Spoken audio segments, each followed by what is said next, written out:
আমি এখন যাচ্ছি আমাদের টুকাই অধিকারীকে বাড়ি ছাড়তে। চলো যাওয়া যাক। চলো টুকাই, আস্তে আস্তে চলো।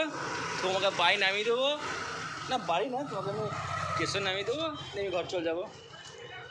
কিন্তু আমাদের টুকাইদা আস্তে আস্তে যাচ্ছে। সাইকেল চাপাচ্ছি না, এই সাইকেল দেবো। চলো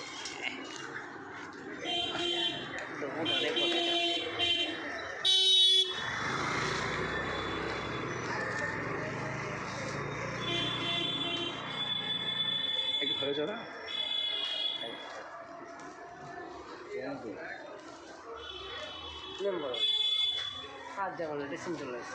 ও স্টেশন চলে এসছে বলছে, তো তা আমি যাবো, ওর পেছনে যাবো আমি।